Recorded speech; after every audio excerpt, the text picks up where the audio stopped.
Oke baik, assalamualaikum warahmatullahi wabarakatuh. Jumpa kembali dengan saya di Ahmad Sukari channel yang membahas tentang tutorial dan pendidikan, media informasi dan edukasi. Pada kali ini saya akan membahas tentang THR dan gaji ke-13 dibayarkan full pada tahun 2024 ini 100%. Nah, saya ambil dari sumber CNBC Indonesia. Bagaimana aturannya? Kita lihat. Nah, dari cnbcindonesia.com, Bu Sri Mulyani menyampaikan bahwa di dalam videonya ASN wajib tahu ini aturan THR dan gaji ke-13 dari Bu Sri Mulyani. Oke, Jakarta CNBC Indonesia. Menteri Keuangan RI Sri Mulyani menyampaikan aturan pembayaran THR dan gaji ke-13 aparatur sipil negara ASN tahun 2024. Pemerintah akan memberikan THR full 100% sebelum lebaran dan pembayaran gaji ke-13 pada bulan Juni 2024. Selengkapnya simak video penjelasan dari Menteri Keuangan Bu Sri Mulyani. Silakan menyaksikan. Assalamualaikum warahmatullahi wabarakatuh. Selamat siang dan salam sejahtera untuk kita semuanya. Yang saya hormati Bapak Mendagri, Pak Tito Karnavian, dan Pak Menpan, RB, Aswaranas, dan seluruh teman-teman media yang saya hormati. Hari ini kami akan menyampaikan mengenai kebijakan untuk pembayaran THR dan gaji ke-13 bagi ASN baik pusat dan daerah serta pensiunan. Seperti diketahui bahwa pemerintah terus mengelola APBN kebijakan fiskalnya di dalam rangka untuk terus mendukung program-program pembangunan dan untuk menjaga perekonomian. Kebijakan fiskal ini di dalam APBN didesain untuk terus mendukung ekspansi ekonomi dan untuk terus melanjutkan transformasi ekonomi yang inklusif dan berkelanjutan. Upaya-upaya termasuk menggunakan APBN fiskal untuk mengendalikan inflasi, terutama komponen pangan, itu juga menjadi penting yang kami akan terus lakukan bersama Bapak Mendagri melalui berbagai program monitoring dari pergerakan harga. Pemerintah juga melalui APBN memberikan jaring pengaman sosial kepada masyarakat karena APBN merupakan instrumen yang sangat penting dan diandalkan. Ini terutama untuk menjaga daya beli masyarakat.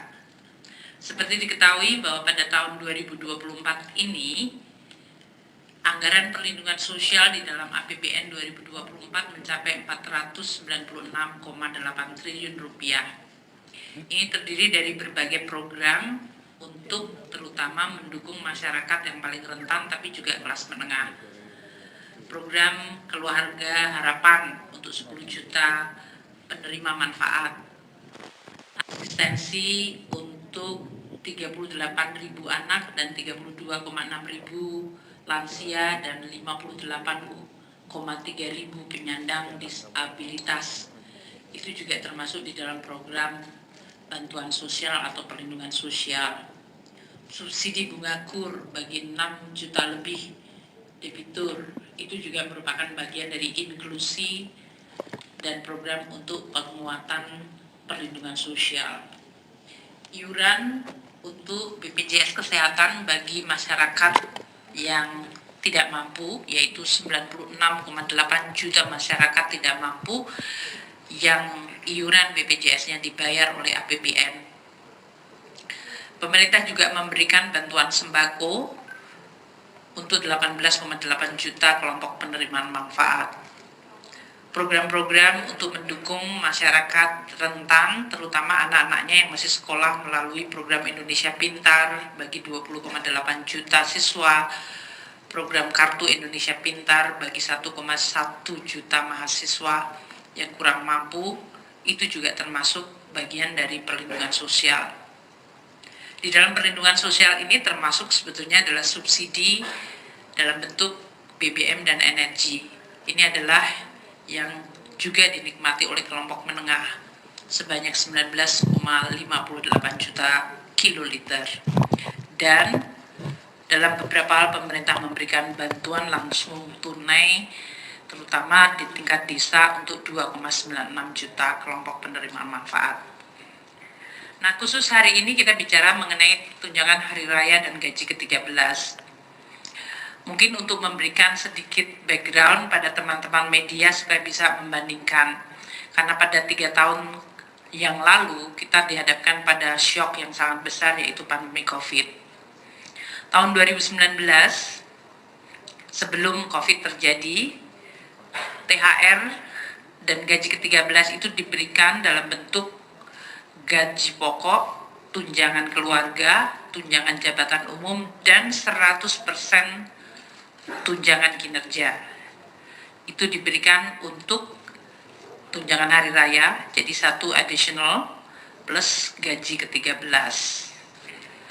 Dengan demikian, ya masyarakat ASN sebetulnya dalam hal ini mendapatkan 15 kali gaji dalam setahun, yaitu 12 plus THR, 14 plus THR plus gaji ke-13.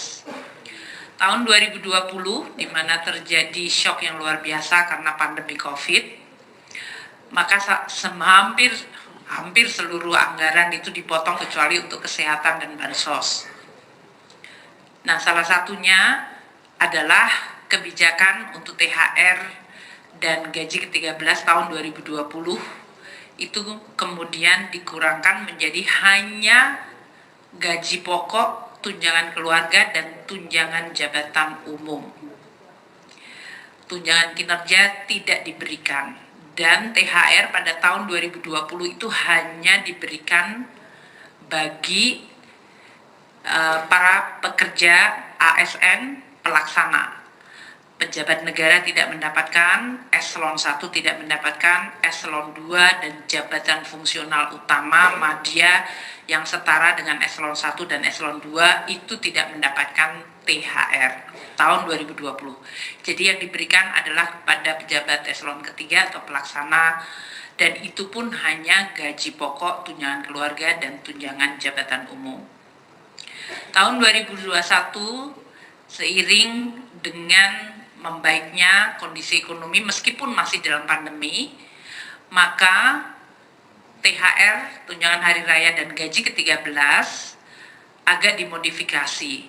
Tahun 2021 gaji pokok, tunjangan melekat, yaitu tunjangan keluarga, tunjangan pangan, dan tunjangan jabatan umum, komponennya tetap sama, namun diberikan kepada seluruh, tidak hanya para pelaksana, tapi eselon 1, 2, eselon 3, jabatan fungsional utama dan madya, serta pejabat negara. Tahun 2022, di mana APBN mulai bisa kembali cukup membaik, maka THR dan gaji ke-13